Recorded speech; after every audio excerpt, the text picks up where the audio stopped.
So in this video, we're going to experiment with two different types of watercolours. So we've got the watercolour pencil crayons on this row, and we've got the tins, more traditional watercolours here.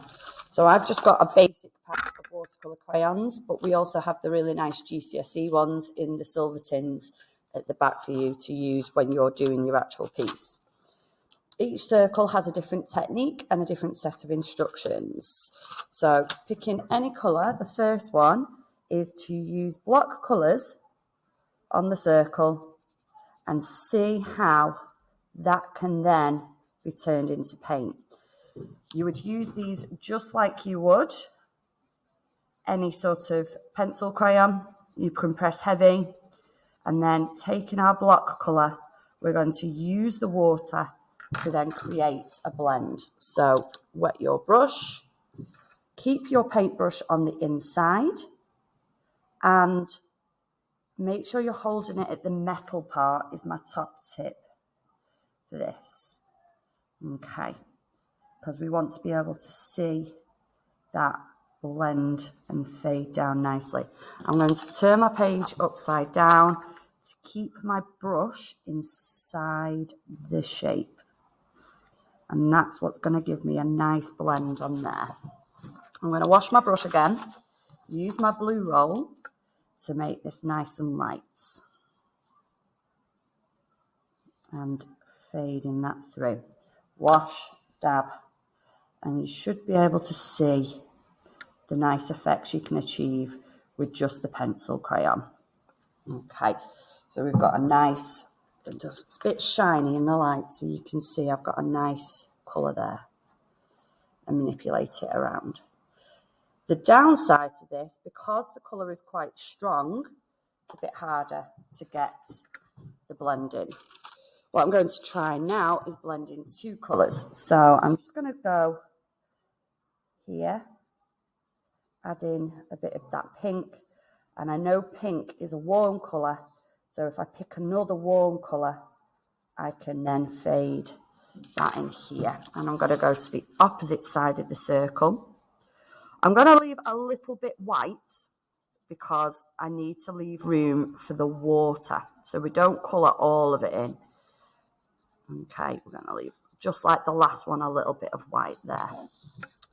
Okay, starting with water on my lightest colour, which in this case is technically the orange. I'm going to get my clean brush and I'm going to go over that and turn that into paint. Okay, bringing that round. Wash my brush, dry it on the blue roll, keep turning my page, and I can start to then add the pink in, and you can see the colours start to mix there. I can't stress how important it is when doing tight watercolour work that we hold it quite close to the metal part. That's really important. Now, if you wanted a looser wash and you wanted it to be quite loose, you hold your brush a bit lower. And then I'm going to use my water to just dab and create that two colour tone there, and fading those together. And that's that one. This one's called Wet on Wet. So we're going to take water to create a wet surface, and now we're going to add some colour stripes inside here and see what effect we get. And you can see that's going to start to blend and bleed, giving you a slightly different effect, which is something you might apply to your drawing. This one, we're going to do a very wet wash. Sorry, just dropped the brush. Very wet wash. We're going to come in with some stronger colours. You can add other colours in if you wish. And then what we're going to do is use a tissue to blot away some of the colour to see. Now, unfortunately, the blue roll isn't absorbent enough, so we have to use a bit of tissue.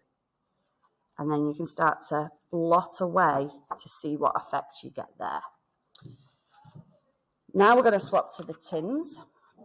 So using the paint, same again, but really important, we mix our colours in our tin lid so we know what colours we've got. I've used warm colours up at the top. I'm going to use cool colours down at the bottom just to be a bit different. And this one is block colour, so I need to mix quite a bit of paint.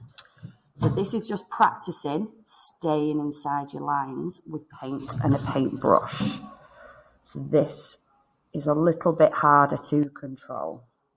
Make sure you've got plenty of colour mixed on your lid.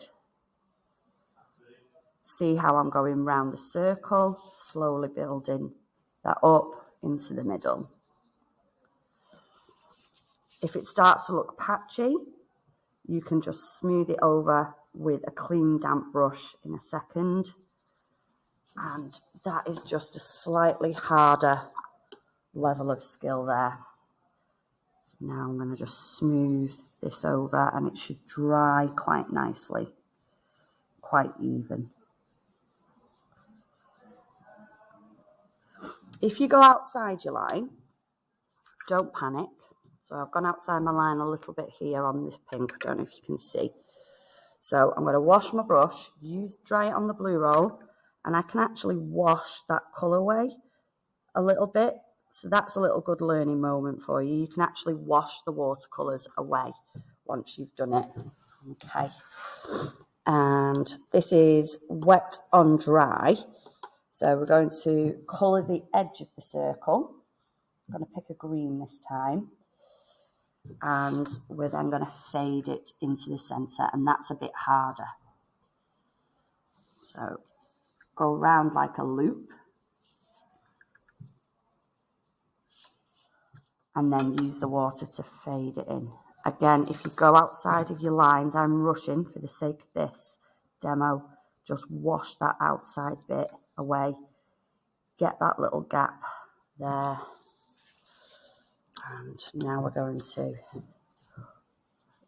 fade this in. And it's actually a little bit quicker.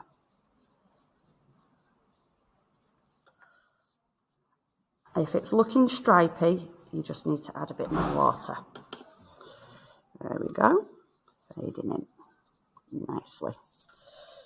The next one is wet on wet. So again, we're going to do some water first.